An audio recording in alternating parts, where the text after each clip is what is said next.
Bine ați venit, dragilor din Zodia Capricorn, oriunde v-ați afla în această lume. Suntem din nou împreună la o nouă lectură pentru următoarea perioadă a lunii aprilie, mai precis perioada cuprinsă între 13 până pe 19 aprilie inclusiv. Așa că, dragilor toți, cei care aveți nu doar soarele, ci și luna, Venus sau poate ascendentul în Zodia Capricorn, această lectură este de asemenea și pentru voi. Desigur, vă aduc aminte, este totuși o lectură general colectivă, așa că vă rog să luați decât ceea ce va rezona cu voi. Înainte de a începe lectura propriu-zisă, vreau să le mulțumesc tuturor celor care deja sunteți aici lângă mine și care mă susțineți prin comentarii, prin gesturile voastre de apreciere și fiecare gând bun care vine din partea voastră, așa că vă mulțumesc din suflet tuturor. Iar dacă sunteți aici pentru prima dată, vă urez bun venit, iar dacă la finalul lecturii simțiți că canalul va aduce claritate, lecturile, mesajele, vă aduc ghidare sau rezonați pur și simplu, vă invit cu mare drag să vă abonați și desigur să susțineți acest canal printr-un simplu like. Ambele sunt gratuite, așa că unicul lucru necesar este decât dorința fiecăruia dintre voi. Îmi cer scuze pentru cățelul meu, mai are și el toane, e aici lângă mine, mă păzește și mai scoate și el cât un uf.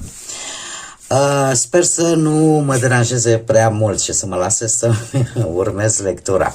Dar ca să nu vă speriați dacă mai auziți, ia uite-l ce supărat e. Bun, dragilor, haideți să vedem acum ce este important de știut pentru voi. Dragii mei din Capricorn, în această nouă săptămână de aprilie avem o vizită, să știți, o vizită care, paradoxal, să știți că nu vine decât o singură persoană, vin două. O energie masculină, o energie feminină, că vin împreună, că vin separat. Cert este că energia masculină, să știți că vine cu un succes. Va fi așa. Îți vorbește de un succes sau așteaptă un răspuns pozitiv. Trebuie să aveți un pic de grijă de voi în această săptămână, pentru că e posibil, nu știu, să luați vreo răceală, să aveți ceva probleme de sănătate sau să vă simțiți așa, parcă lipsiți de energie. Acum, să știți că nu e o vizită oarecare. E o vizită care vă poate ajuta. Vine cu o confirmare de ceva care se așteaptă, pe care voi îl așteptați. E ca un pas înainte, poate vis-a-vis de o situație destul de negativă, să spunem așa. Poate vis-a-vis de o situație, o relație care nu prea e sănătoasă, poate, pentru voi, sau care are legătură cu ceva foarte debil, o conexiune nu tocmai bine închegată. Dar eu aș spune că tocmai că e vorba de sănătate un pic fragilă, că e vorba de o legătură, că e vorba de o relație, că e vorba de o situație care nu prezenta, să spunem așa, foarte mari șanse de izbândă, totuși ceva pozitiv se întrevede la orizont. Haideți să vedem ce ne spune totuși și tarotul. Ce vine pentru dragii mei din Capricorn în săptămâna 13-19 aprilie. Eu spune mai degrabă că e o veste care vă vine poate chiar prin poștă și care este o veste bună în ceea ce privește, cum am mai spus, o situație cam trasă de păr așa. Situație care nu avea șanse. Poate vă vin niște rezultate la analize de care vă era teamă, posibil și asta. Și avem un 4 de monede, un cavaler de cupe, avem nebunul, aici surpriza, interesante cărți. Zodii de apă, zodia vărsător, zodii de apă, rac pe scorpion, care pot fi implicate, oferte o ofertă care cumva vreți, nu, voi ieșiți în întâmpinare și vă face cumva ori să renunțați la ceva ce țineați cu dinții, ori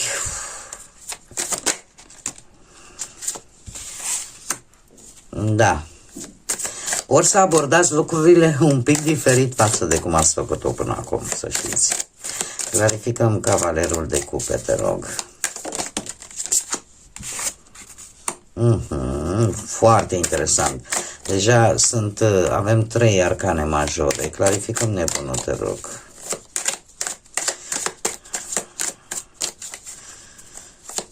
Vă dați seama și de anumite consecințe, să știți, vis-a-vis de această ofertă, da. Haideți să le clarificăm nebunul, te rog.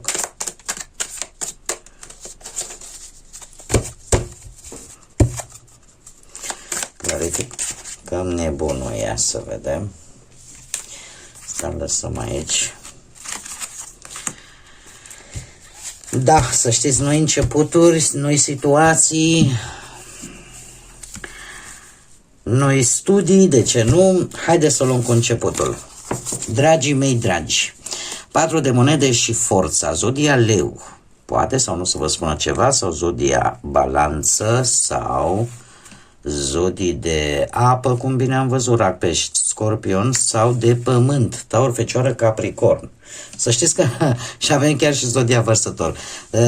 Sunt destul de multe variante. Lucruri oricum importante. Haideți să vedem, nu știu, pe parte, haideți să începem cu partea asta profesională, pentru cei care sunt interesați, nu? Există o stabilitate în munca voastră. Voi încercați să vă mențineți poziția actuală, să vă păstrați locul de muncă sigur, da? Și să vă consolidați și mai bine pentru acest lucru. Cumva vreți să vă securizați ceea ce voi ați construit și probabil că veți reuși să o și faceți printr-o modalitate diferită de a comunica. Avem arcanul major, forța, reprezentat de către zodia leu. Poate unii dintre voi aveți și vreun ascendent în leu, cu atât mai mult, dar îmi vorbește foarte mult de faptul că voi veți aborda provocările de la muncă, gestionarea conflictelor legate de viața voastră profesională cu mai multă răbdare, cu mai mult calm. Vă veți abține să țipați, să vă certați, da? Poate chiar veți încerca să terminați un proiect destul de dificil, continuând să lucrați, chiar dacă sarcinile sunt destul de complicate, totuși se pare că sunteți mult mai răbdători și depuneți un efort constant în așa fel încât din punctul ăsta de vedere profesional lucrurile să funcționeze bine, iar voi să vă păstrați această poziție actuală. Dacă vorbim de bănuți, e posibil, așa cum am mai spus, prioritar pentru voi să fie economiile, siguranța voastră materială. E posibil chiar să fiți implicat într-o situație în care să nu vreți să pierdeți un leu sau să nu renunțați la o anumită sumă de bani. Forța în acest caz vă poate ajuta chiar să gestionați cu mai multă răbdare aceste situații. Da? Și chiar aș putea zice, să vă vină tot felul de idei, chiar să vă crească un pic veniturile, e adevărat, printr-o muncă suplimentară, deci nu pică din cer, prin ceva suplimentar. Dacă vorbim de partea asta romantică, cei care sunteți într-o relație, relația spune că este destul de stabilă, doar că a apărut o anumită rigiditate. O rigiditate în sensul că unul dintre voi este mai interesat în această săptămână, cel puțin, pe partea asta economică, pe partea asta a carierei, să strângem bani. Voi în această săptămână veți fi foarte blânzi, foarte răbdători, vă veți asculta partenera discutând așa calm problemele de cuplu, arătați chiar afecțiune și sprijin și, nu știu, mai ales unii dintre voi chiar, hai, dragul meu, hai, uite că te ajut eu, uite la ce ai de făcut aici. Da, în felul acesta vă încurajați partenerul, ca să zic așa, oarecum, sau vă încurajați unul pe celălalt să ieșiți din această rigiditate care a apărut în interiorul relației. Acum, cei care sunteți singuri, și la voi fac același lucru ca și la celelalte zodii, pentru că mie aceste comentarii mi-au apărut de fiecare dată la altă zodie. Cei care sunteți singuri și nu vă interesează viața sentimentală, nu e niciun fel de problemă. Nu trebuie nici să-mi lăsați comentarii și să-mi spuneți, da, eu nu vreau să cunosc pe nimeni, dar pe mine nu mă interesează altul sau alta. Este strict problema fiecăruia dintre voi. Eu o fac pentru aceia dintre voi care sunteți interesați de cum merge și viața asta sentimentală pentru burlăcei, burlăcițe, da? Pentru cei care chiar vor să aibă, cum să spun eu, un nou început sau cum merge viața lor la nivelul acesta sentimental, emoțional. Da? Și am închis paranteza. Deci, pentru cei singurei, se pare că veți folosi această săptămână pentru a vă cunoaște mai bine pe voi, pentru a vă da seama că sunt situații lângă anumite persoane în care trebuie să aveți răbdare, trebuie să fiți echilibrați emoțional și tendința voastră în această săptămână este aceea de a căuta relații cu persoane care apreciază calmul, blândețea, da? Nu o să vă mai lăsați înconjurați de acele persoane care să vă agite în permanență. Ce avem noi aici? O ofertă pe care voi va trebui să o analizați foarte atent. Nu spun că este o ofertă rea, din contră, dar este, cum să spun eu, o ofertă în care, o propunere mai degrabă aș spune, care poate avea legătură cu justiția sau, indiferent pe ce plan vine această ofertă, fie el emoțional, financiar, în general, da, și chiar profesional, gândiți-vă foarte bine la eventualele consecințe înainte de a primi această ofertă. Tocmai de aceea v-am spus, este totuși o veste, o ceva care ajunge la voi și care, într-adevăr, vă poate ajuta să încheiați o anumită situație destul de superficială sau cel puțin care în ultima vreme v-a cam costat.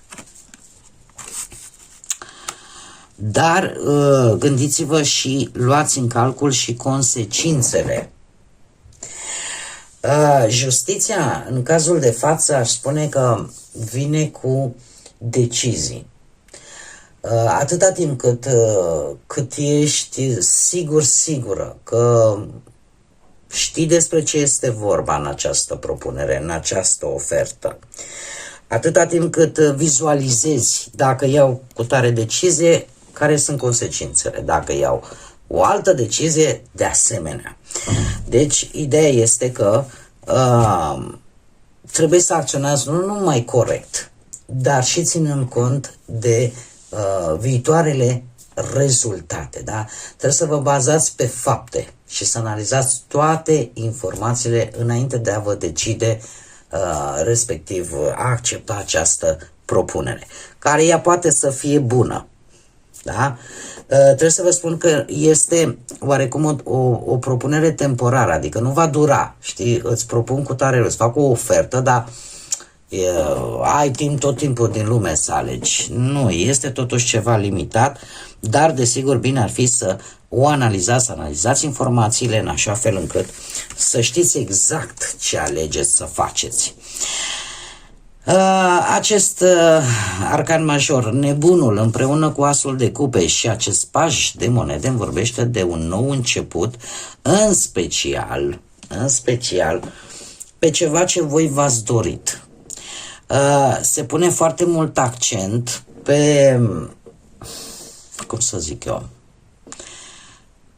pe cursuri, pe specializări, mai ales pe planul ăsta profesional.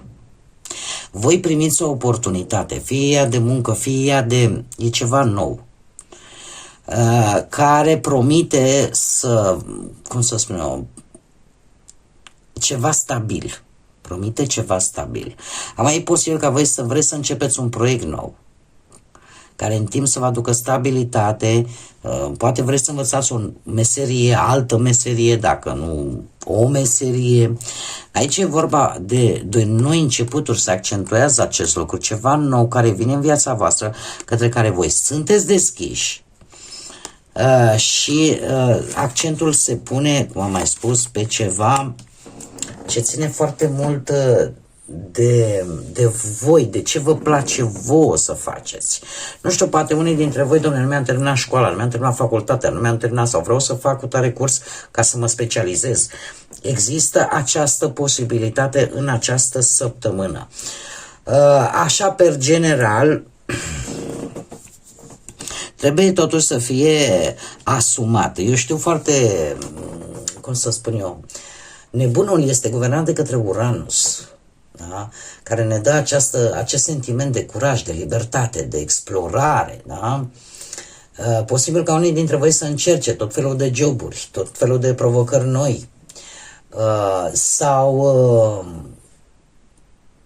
cel puțin pe partea banilor, dacă e să vorbim așa, aveți grijă, nu cheltuiți impulsiv totuși în această săptămână fără să vă planificați.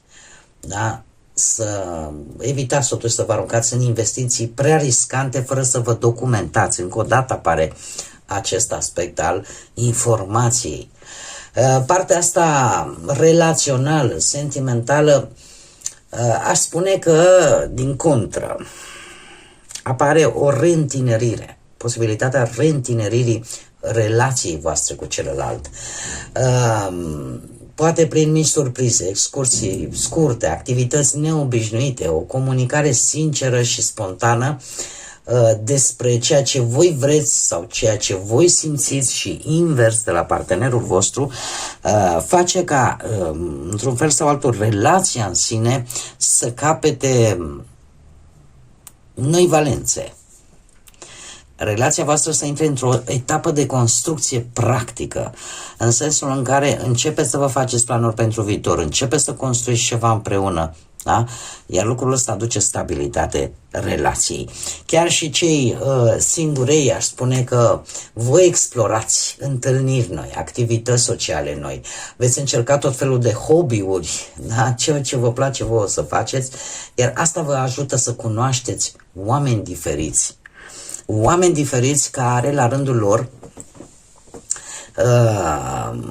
sunt serioase, sunt stabile și care o să vedeți că chiar poate o să vă și spună că își dorește o relație stabilă, își dorește o persoană responsabilă sau chiar o relație care poate începe încet, cu pași mici, dar siguri. Haideți să vedem care este surpriza săptămânii pentru voi și avem un 9 de monede și un 2 de spade. Dragii mei dragi, există aici o dorință, o dorință personală. 9 de monede îmi vorbește de confort, de independență, de ceva la nivel personal, o satisfacție personală, să vă detașați de ceva anume sau de cineva, în așa fel încât să obțineți ceva la nivel individual. Pentru ca acest lucru, să zicem, să se întâmple, voi va trebui să faceți o alegere. Doar că această alegere, poate că mulți dintre voi o să vă cam faceți că nu, cum să zic eu, o să vă cam blocați. Trebuie să țineți cont de un lucru. Atâta timp cât voi considerați că lucrurile, cum să zic eu, încercați să nu vedeți și interesul vostru personal și evitați pe cât posibil să luați această hotărâre, să faceți această alegere pe premiza fricii, a temerii că dacă o să fiți refuzați, sau pur și simplu preferați să nu vedeți luarea acestei decizii sau să o amânați pur și simplu pentru că nu vreți să vă confruntați cu o anumită realitate. Trebuie să vă spun că acest 2 de spade nu spune că decizia nu o să o luați. O să o luați indiferent cum o să o luați. Problema este că depinde foarte mult de voi dacă veți prefera să închideți ochii pentru o perioadă de timp în ideea de, nu știu, de a menține o anumită liniște în jurul vostru, sau veți deschide ochii și veți accepta realitatea așa cum este. Dar aici este o dorință personală pe care voi nu o luați, nu începeți să o dezvoltați din teama de a nu strica poate energia, din teama de a nu ieși cu ceartă, cu scandal, cu conflict, posibil și asta. Dar indiferent cum să știți că această decizie la final, adică amânatul nu va rezolva problema, va trebui să o luați. Haideți să vedem acum și care este mesajul pentru voi, dragilor din Capricorn, pentru această nouă săptămână, 13-19 aprilie. Mesajul îngerilor pentru dragii mei din Capricorn. Sunt foarte multe, foarte multe. Le voi lăsa decât pe acestea 3. Haideți să vedem. Și avem așa pe Iabamiah, care ne vorbește despre ia contact cu natura. Pentru că asta te va menține limpede, mintea limpede și îți va reîmprospăta spiritul. Este de fapt, tu ești o zodie de pământ, dragă Capricornule, așa că este în esența energiei să iei din când în când contact cu natura. Așa că dacă aveți ocazie, ieșiți un pic în natură, reconectați-vă la această energie a pământului, pentru că chiar vă poate ajuta, atât din punct de vedere mental cât și fizic. Mai avem de asemenea mesajul lui Pahaliah, care ne spune că te poate ajuta, acest înger Pahaliah te poate ajuta cu anumite conversații destul de dificile, anumite comunicări destul de dificile. Caută în exterior pe cineva pe care tu în ultima vreme l-ai cam evitat sau ai cam evitat-o. Există un personaj, există o energie pe care voi ați evitat-o și se vede clar. Și cu acest 2 de spade, ceva ce voi evitați, dar care ideea este că de multe ori, mai devreme sau mai târziu, trebuie să luați contactul cu această energie sau să vă confruntați fățiși cu o anumită situație pe care voi o tot evitați. Mai avem de asemenea și mesajul lui Elahiah, care zice: victoria va veni curând, curajul trebuie să fie curaj în primul rând, care sălășuiește în tine. Să vă regăsiți curajul, dragilor, să nu vă pierdeți, pentru că, într-adevăr, veți avea parte de un succes. Dar pentru a avea parte de acest succes, așa cum bine vedem, trebuie să aveți curajul ăla și să spuneți: domne, uite, cam asta e situația, să înfruntați un adevăr, să înfruntați o realitate și nu să o amânați, pentru că cu cât o amânați, cu atât va fi destul de greu de rezolvat după. Și chiar vă poate face să fiți destul de debil, pentru că aici totuși se pare că lucrurile încet încet se așează. Bun, dragii mei, cam acestea au fost mesajele pentru voi. Eu sper că v-au ajutat, că v-au adus un pic de ghidare, un pic de claritate, așa că vă mulțumesc că mi-ați fost alături, iar până la următoarea noastră revedere, zburați înalt, suflete frumoase, și lăsați iubirea, credința, pacea și lumina să vă însoțească la fiecare pas.